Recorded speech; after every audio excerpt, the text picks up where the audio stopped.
Hi, welcome into my studio and to this new Fox in Pastels drawing demo. And there's my reference photo on the left, or at least part of it. I've folded it up. I've got my sandy or sienna coloured pastel matte paper there. My drawing I've already transferred onto the pastel mat, and you can use graphite paper or even draw directly on there. Totally up to you how you do that. If you're using graphite paper or any transfer method like that, I would suggest erasing the lines out then until you can barely see them, and you can use something like a putty rubber or normal eraser lightly on there, because sometimes pastel doesn't easily go over the top if you've got a very glossy or very graphite-y hard line on there. So I like to just have the line barely visible. On the far right hand side I've got another little piece of that paper. That's just my scrap pastel matte paper, and I can try all my colours out on there. Now you can see how close I'm getting my reference to the area that I'm working on, and I encourage people to do this as much as possible. And as I say in lots of my videos, you can then just flick your eye from the reference over to where you're working. You can see the colours you need and any differences there. Now I'm mainly going to be using pastel pencils on this and some soft pastels, same things like Rembrandt. Any of the soft pastels you can use wherever you've got, or you could just use pastel pencils, and I'll also be using a few Conti sticks as well. So I'm not going to be using pan pastels at all, because I know some of you haven't got those, or you can't afford the full set, or for whatever reason. I like pan pastels, I don't always use them, and this video will show you an alternative by using the pencils a lot more, and as I said, some of those soft pastel sticks as well. So I'm just going to continue to do pretty much kind of a drawing at this stage. I'm mapping out where my dark tones are going to be.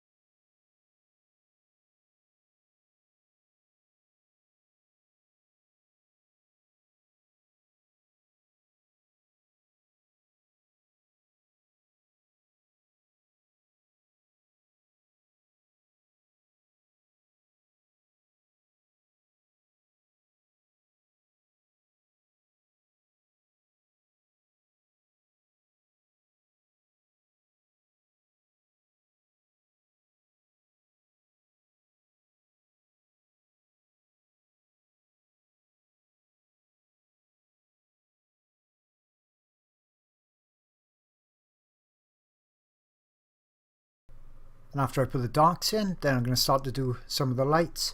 And this is a Conti stick, so if you're not familiar with these, they're just hard pastel sticks. You can sharpen them with a bit of sandpaper, and I could have done the black using this as well. The reason I like these Conti sticks, especially on pastel matte for the underlayers, because the stick is quite hard, you're not pushing a lot of soft pastel dust around at these early stages, and there's not a lot of chance of you filling the tooth of the paper up as well, because when that's completely full we can't get more layers on there. So that's why I like these Conti sticks, especially as I said for these underlayers. And you can see I'm just mapping in some of the highlights, some of the darks, and then I can start to get colour actually going on here. So these Conti sticks come in lots and lots of different colours as well. Lots of them I find very suitable for wildlife art, and they're very reasonable price too. Now lots ask me as well what colour pastel matte they should choose, and as long as it's really kind of a mid-tone, so like this sienna works well with lots of wildlife subjects. The light grey as well works quite well. So the actual tone is more important than the colour for me. I chose this one. This is actually pastel matte board, so it's nice and thick, but the surface is identical to pastel matte paper. So it's quite a bit dearer, but like I say, it's on a rigid board already. And I chose this colour because I wanted to make sure that I could keep the actual vibrancy of the fox. If I was using the grey, I'm not sure that I could get it as vibrant as I could with this sienna colour. Quite possibly I could, but I wasn't quite sure, so I went with this. It's sometimes a bit more difficult when you choose a colour that's very similar to the subject. It's a bit harder to actually see the colours that's going on there, as you can see now, because I've got that sienna colour showing through. But it's still very workable, and as you'll see when it progresses, I think it helps to get the richness and the vibrancy of the colours showing more. So I'm just going to carry on now doing this initial blocking in, this kind of drawing stage.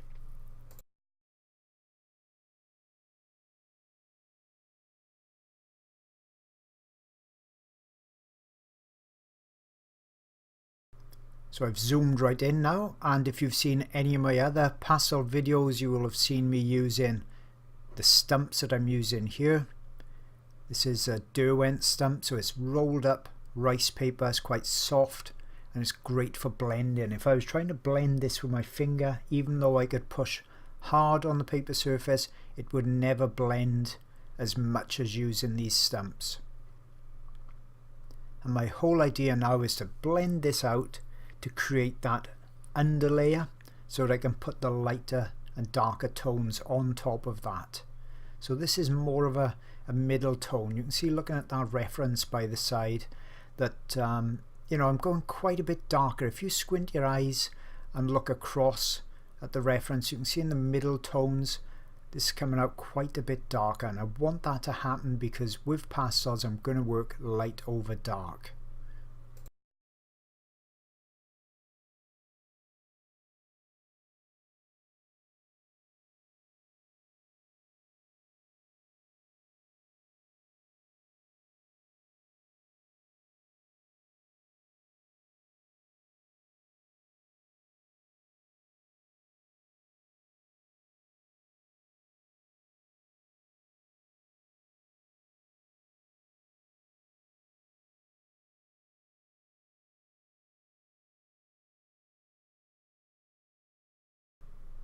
So that's all blocked in and blended, so I'm going to start doing a bit of work on the eye.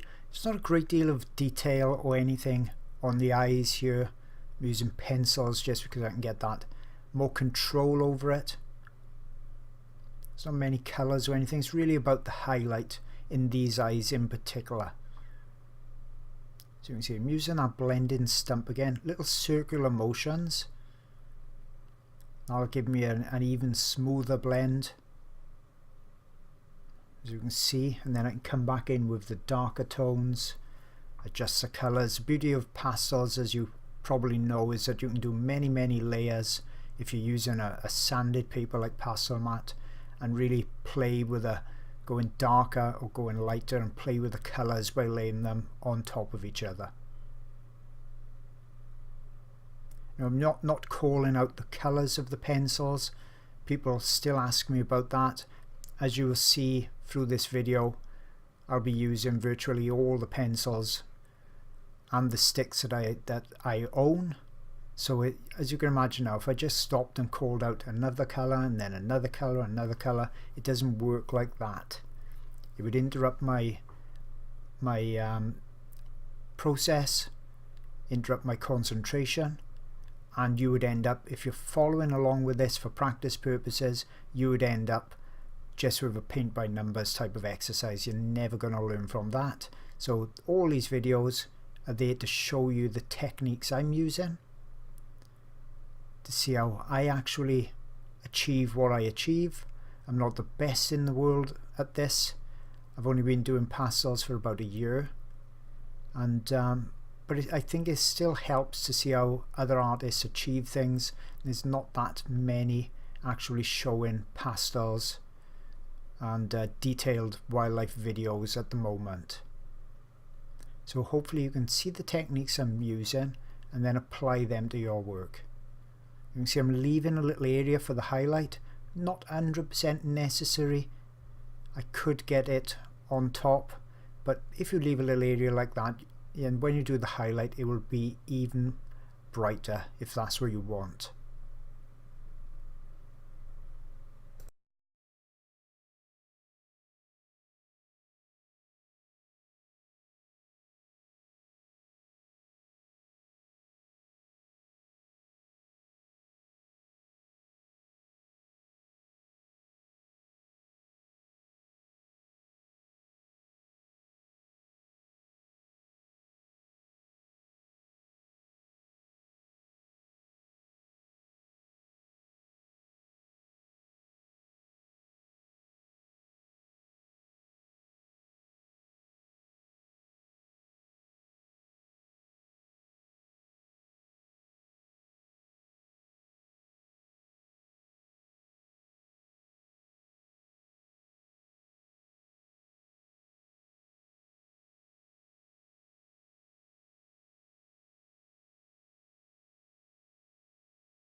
So just gone back in to re-establish a little bit of the darks.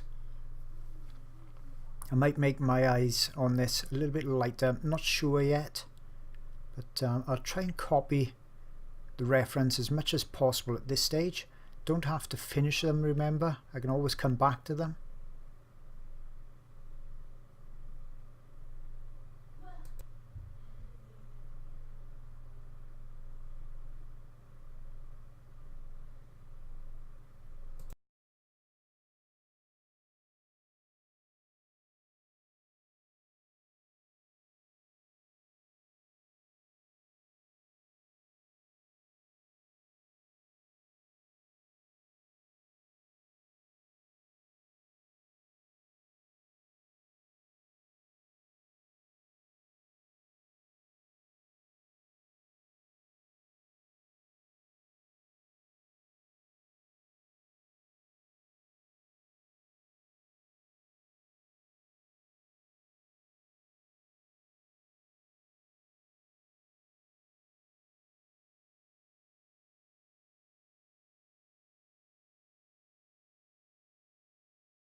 So just putting the suggestion of the pupils in as well.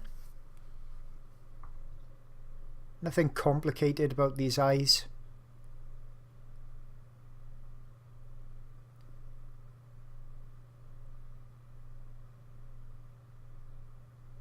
You can see I'm really getting that reference as close as I can.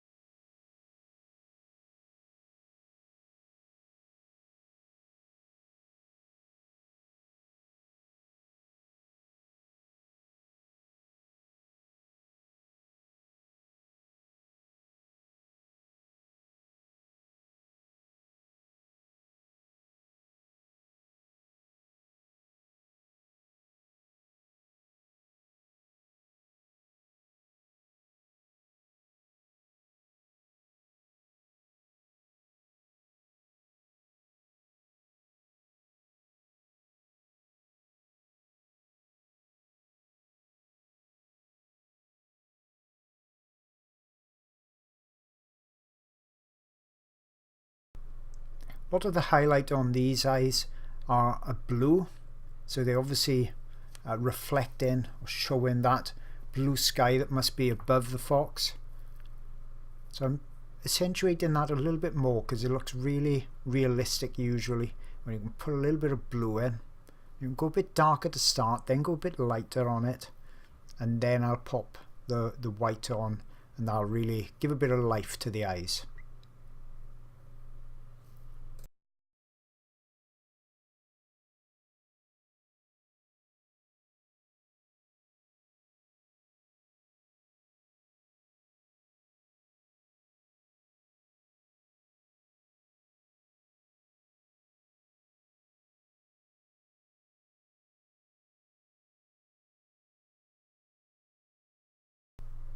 So you can see that makes quite a bit of difference. And that's really all I need to do, a little bit more for now, and I can start on the rest of the face.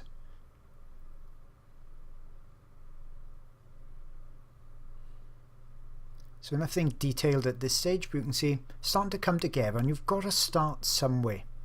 You've got to get actual pastel down on the paper. You've got to start to build your layers. I'm just going to put a little suggestion of the highlights here as well.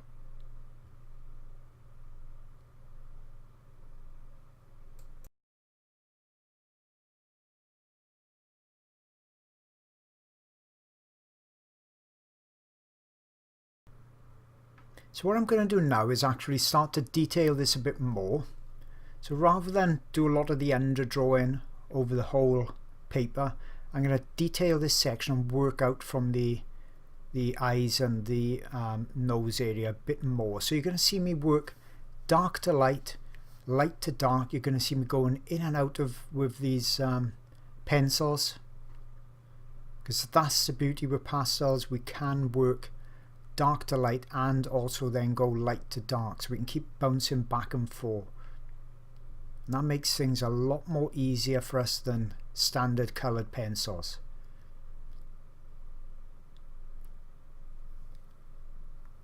Now the pencils I'm using are Carbothello. They're the best I've found so far. I've got the full set there. I think it's about 60. It's either 60 or 72. I think it's 60 in the set. Great set for wildlife. Lots of muted colours, lots of browns in there. And this fox is going to be difficult to do because there's an awful lot of vibrant oranges, yellows, reds, and I'm not probably going to have all those colours, so I'm going to have to make do as well and make sure I got the tonal value spot on if I haven't got the exact colour I want, because that's more important than the colours, to get that tonal value just right.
I've got lots of dark layers underneath now, so now I'm going to gradually go lighter and lighter. So starting off with this kind of a dark sienna colour. Then I can build on that and go with a lighter pencil.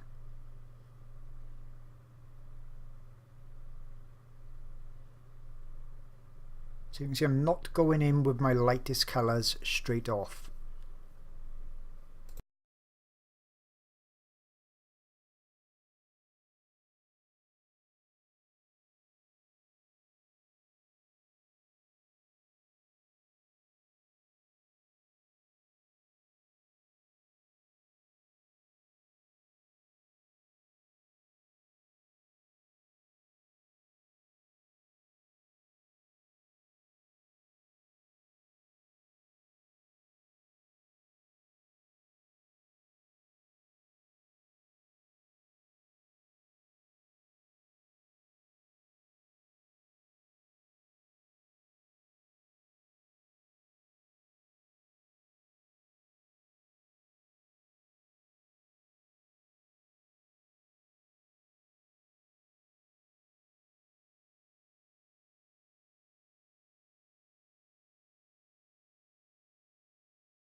you can see now how I've gone much lighter.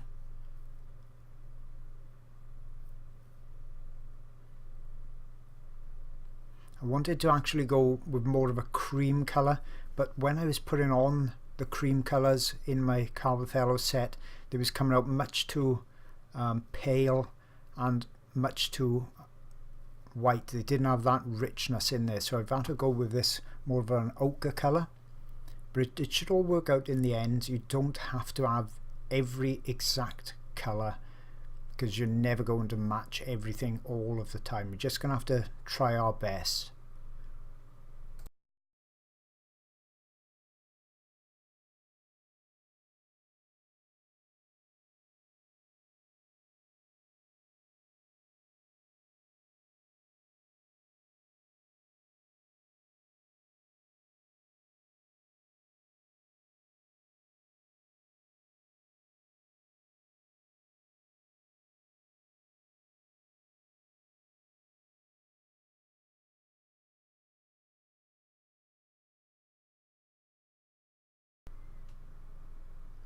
So just adding quite a few darker browns and reds in here. So I need to get those darks in before I can get those highlights on top. I haven't got every colour that I need that I'm seeing, but I'm just doing the best I can with them.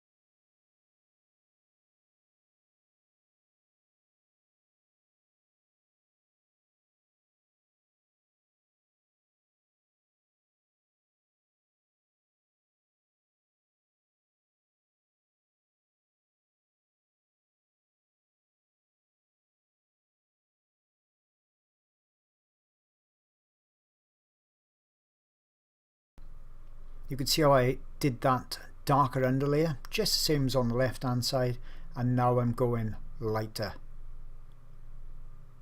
And I'm going to put some more lightness in this later on, but I don't want to get my brightest highlights on just yet. I want to make sure I've got, you know, all the head completed before I come back in finally on those last few stages and really put in my brightest highlight. Because I don't really want to put the brightest highlight in, find that it's perhaps too bright, and then I've got to come back in and darken it again. So I rather kind of creep up on that extreme highlight stage.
Now that face is quite detailed really, as you've probably seen on most of my other videos. I like to usually block in the whole of the area and work on it like that, which is similar to what I would do with oil paints. But on each of these videos I try to show you a little bit different, so that everything's not the same. And lots of pastel artists, and especially coloured pencil artists, they detail one area at a time before moving on, and that's why I thought I'd show and have a go of myself in this video. So as you can see, I detailed that face quite a lot then, and now I've come back in with Conti sticks and I'm starting to do that blocking in stage, working out from the face. Now the paper that I'm leaning on is glassine, so it's kind of like a shiny tracing paper. It's an acid free paper as well, and it just means that I can actually see through it a bit too. I've used on other videos some mid-tone paper, so it's nothing essential that you've got to get. I'm not actually resting my hand on it now, but it's good when you do want to rest your hand down, especially doing details, to have a nice paper like that that's not going to lift the pastel off the surface if it happens to rub on it. So you can see I'm going in that fur direction at all times.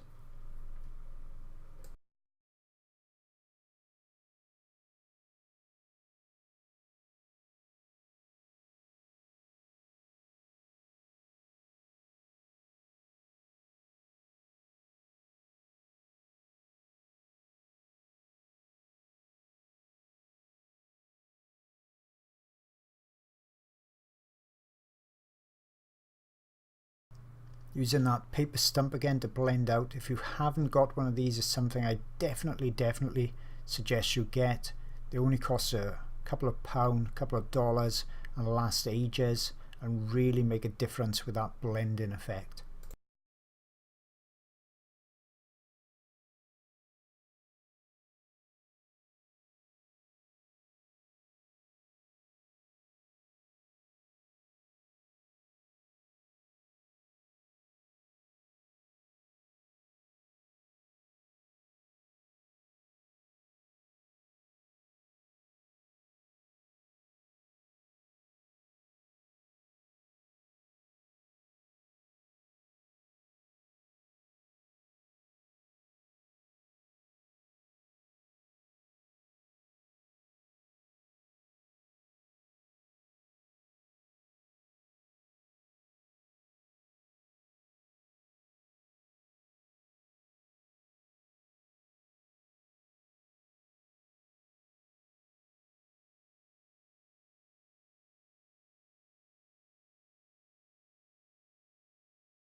Another advantage with these Conti sticks, they save your pencils. They don't cost much at all, and if you're using pencils for everything, then you're going to wear them down very quickly, and then you're going to be spending money all the time replacing them.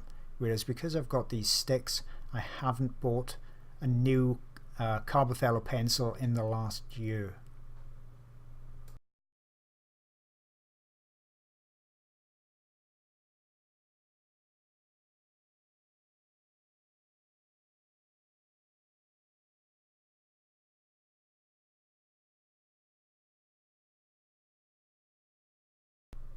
So I've just continued that blocking in process, smoothing out with my finger very occasionally to keep a soft look to it, and getting the darker areas. So if you look at the reference, I'm looking at the darker areas in between those highlights, and I'm just generally getting the rough colour in there. You see I'm blending as well in that fur direction, fur growth.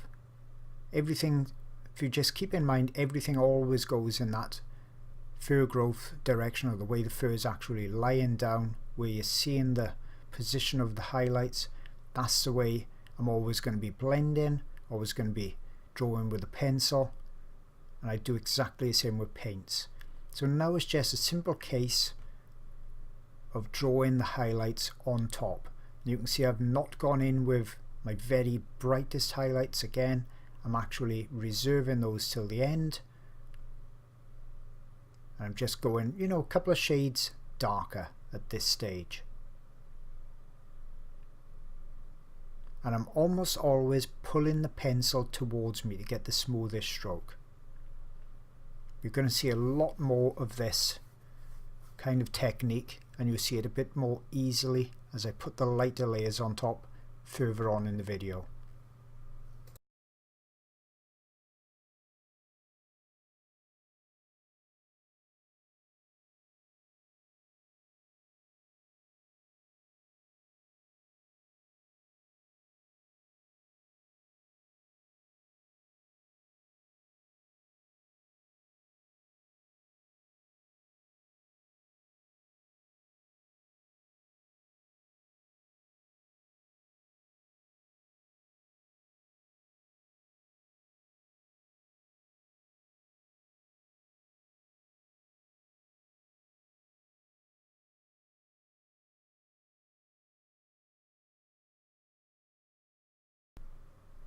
So now you can see I've gone even lighter on my highlights, and now I'm coming back in and trying to, just very gently adjust the colours. It needs to be a little bit more reddy brown in this section, and you can do that with the pencils. Just layer on top a little bit, blend up with your fingers.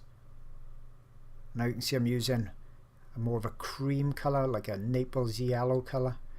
Very gently blending. If you don't use a sanded pastel surface, when you go to blend with your finger, you will just obliterate it and smudge it straight out. So if you're using those ingress type papers, which personally I don't like for wildlife, you're going to blend straight out. So you've got to get, something that's going to grab hold of many layers. And so far, pastel matte is one that suited me the best. And if you check out my YouTube channel, you see I've got lots of reviews on the different papers to actually show why I like it so much. So you can see I'm just building up the layers, gradually going lighter and lighter.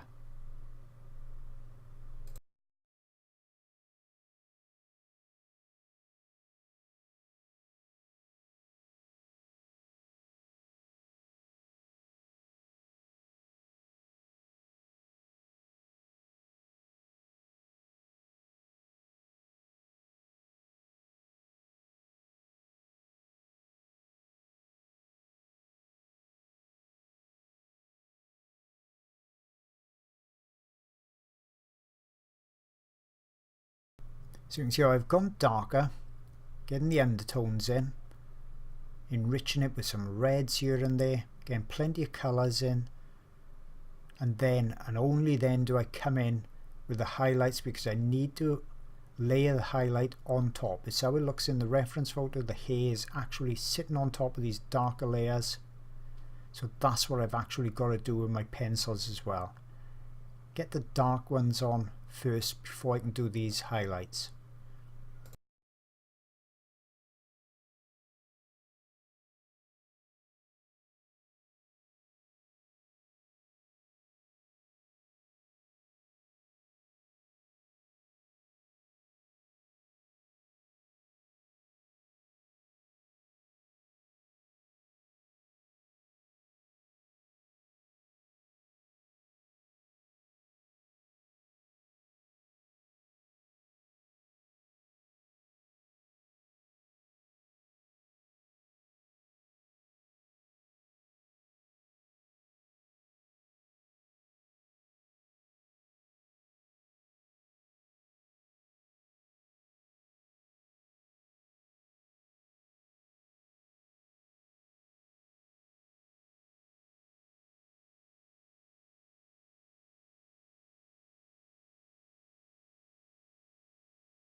Using that light Naples yellow colour,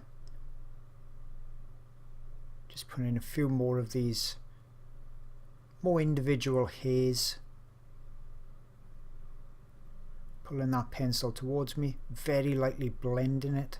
Got to keep the softness, especially on this fox. There's different types of fur. On the Actual around the snout is more spiky, but on these sections it's really soft, and that's where pastel comes into its own, to be able to create that softness very easily just by brushing it or rubbing it a tiny bit with my finger.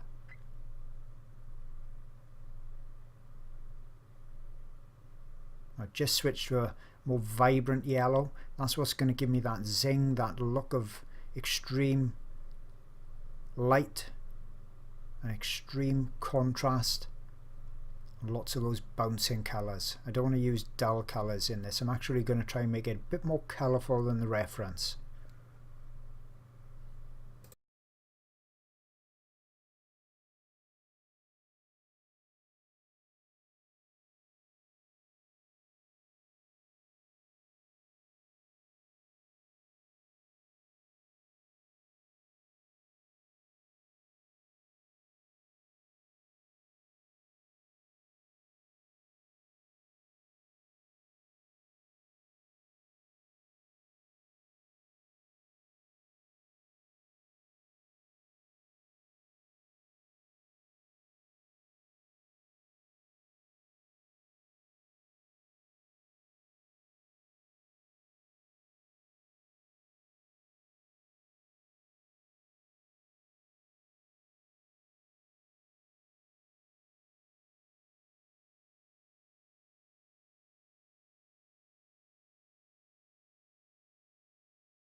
Before I go any further with the fox now, I want to try and get some of this background green in just on the edges, because for a couple of reasons. I need to be able to blend the edge into the background anyway, so before I can actually draw that edge on the fox I'll need some background in there.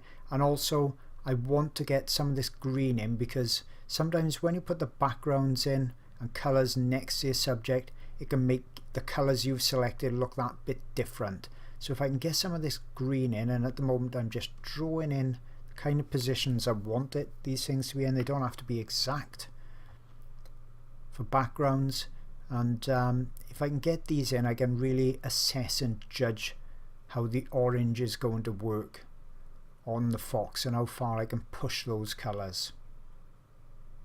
So using the Conti sticks again, great tool for backgrounds and for, like I say, doing these drawing stages, because they're that bit harder. Then I can come in with the soft pastels which will blend a bit more smoothly. You can build those layers up on top, and all these pastels will blend anyway. Just means with the softer ones, so you can get them like they're like a, you'll see them in a minute, they're a bigger round stick. They're very soft when you put them on the surface. They can fill the tooth of the paper up quite quickly, so you've got to be cautious like that. They'll blend out very easily as well. But as you can see here, I'm just using my little finger and I can blend these Conti sticks out anyway, and as you put more layers on top, then they'll blend more easily as well.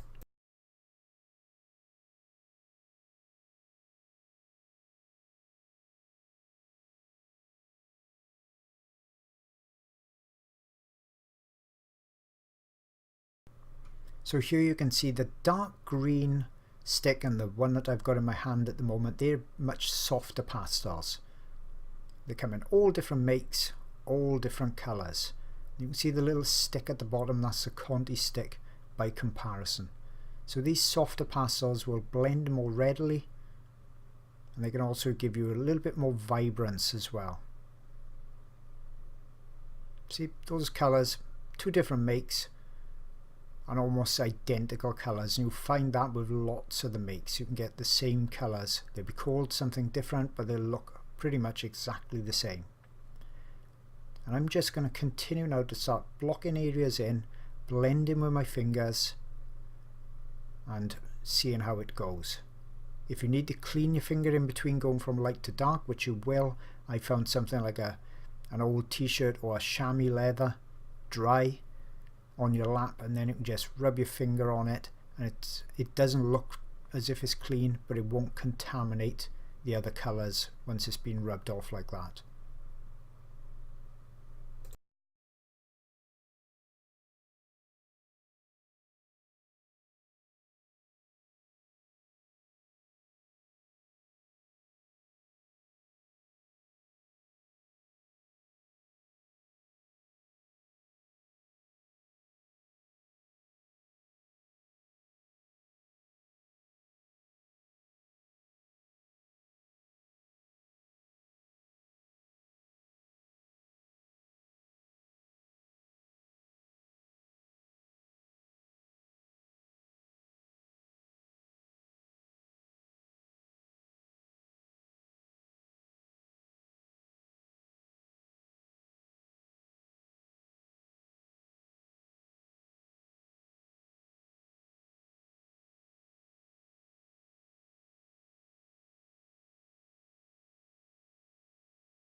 Top part of the drawing is going to be very dark, a very dark black brown, and I'm putting just a little bit of it in at the moment so I can see how it's going to work, but I don't want to put all this in yet because it's going to be a lot of black that could easily contaminate the other areas when I'm working around the head of the fox. So I'm just going to put a little section in, and I'm going to leave the rest till pretty much last of all, till I can't go any further without the black being in there.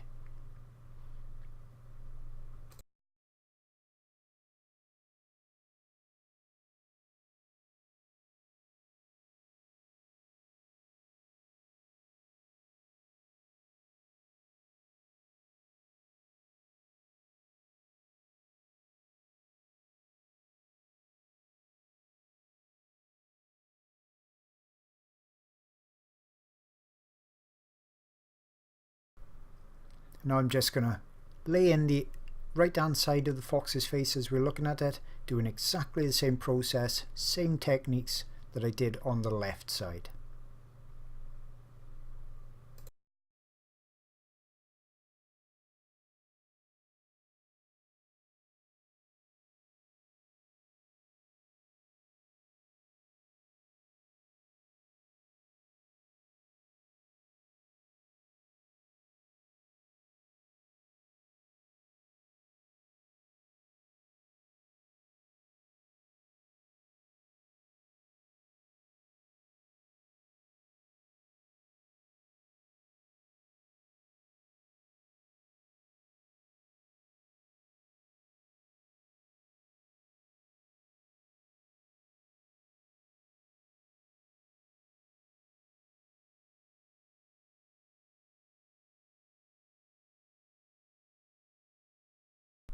Now you don't have to be too particular with the colours when you're doing the undertones, because as you know by now we're going to be layering on top with the pencils, which we can get a bit more accurate.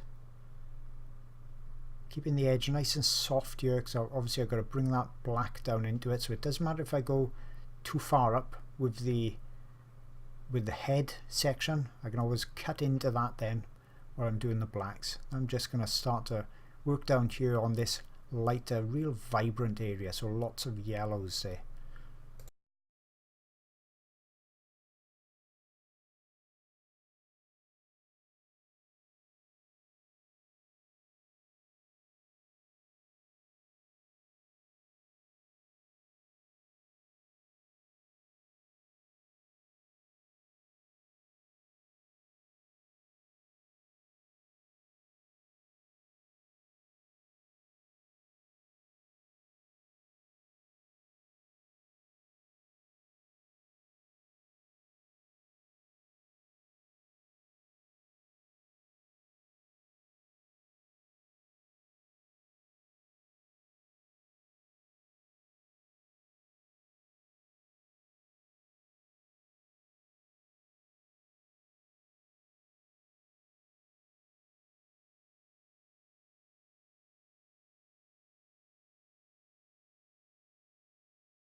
Now coming in with the highlights, just the same again as I did on the left hand side, and it all looks like it's starting to come together quite quickly. This is probably about 2 hours into the drawing so far.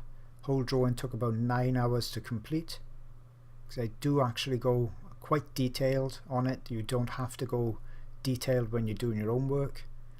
You can see how I've got my reference actually on my pencils. I'm struggling for a bit of room actually on my working surface. I've got so many pencils out to the right of me, to the left of me, and the sticks as well, and I'm trying to show you the reference photo at the same time. So just gone, chose a pencil that's a bit lighter. You can see I've got a nice sharp point on it. I use a swordfish sharpener, crank handle sharpener. It's the same one I've had for over a year and still going strong.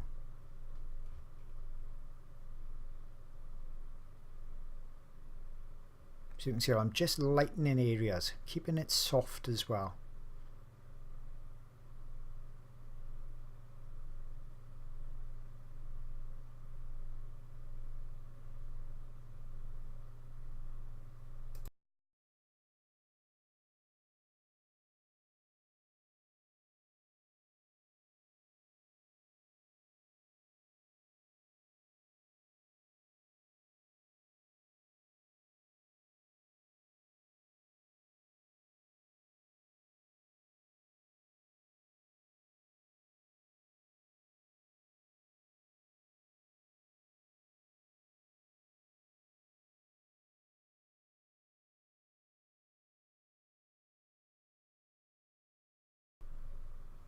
Just building it up, gradually going lighter and lighter. This right hand side is a lot more vibrant than the left hand side, so I'm selecting lighter pencils. You can see I've got quite a bit of vibrant yellow in there as well, so I'm not always lightening or trying to lighten with white.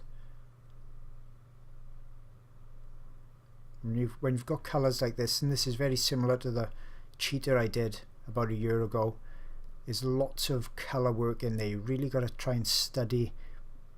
When you're seeing a vibrant side, you're seeing the oranges, lighter oranges, and then yellows, and only finally the very pale creams and whites actually in there to create that very vibrant look.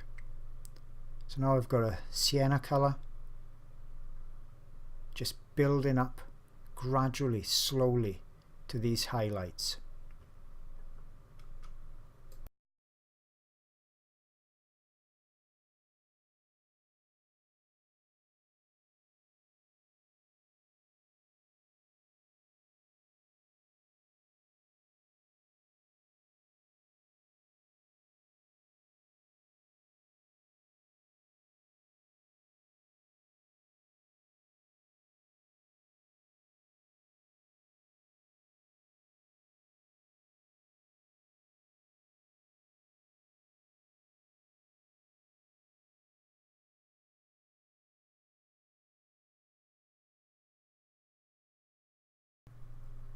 So you can see exactly the same process, punching up those lights now. I can judge it all a bit more. Getting some dark areas in first. And you haven't always got to blend with your fingers. You can do a bit of blending with the pencils too. Just use them very lightly to get a smoother effect.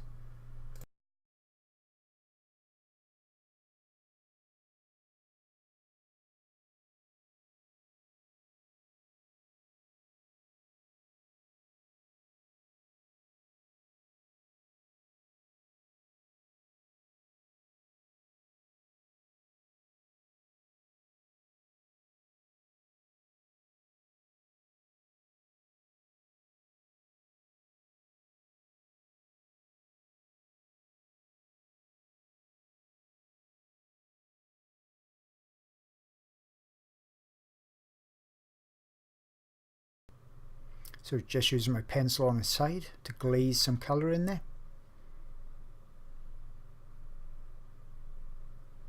Got lots of pencils in my hand now, the ones I'm using frequently, but even at this stage I can still come back. If I see the colour I want in the sticks, or in the soft pastels. Making sure I got a clean finger there, just rubbed it on that chamois leather I got in my lap. And I can't go too much further than this on the top of the head until I get that black in, but I don't want to get that in yet, as I said, because of all the possible contamination with that much black on a drawing. So apply in colour, blend in.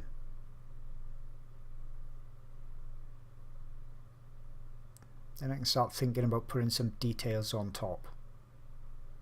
Never pushing the pencil, always pulling the pencil.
So really starting to add some nice vibrant punchy colours in there. That's the thing that attracted me to this reference photo and made me want to attempt to do this drawing. All those lovely vibrant punchy colours. I knew it'd be a challenge, but that's good when we challenge ourselves. That's how we learn. Hopefully I'll be able to pull it off and achieve what I wanted to achieve before I start thinking about the next subject. And then what I normally find is that I go from something very vibrant to perhaps something more grey, like an elephant or a rhino or something, and then the colour bug will get me again and I want to look for something very vibrant again.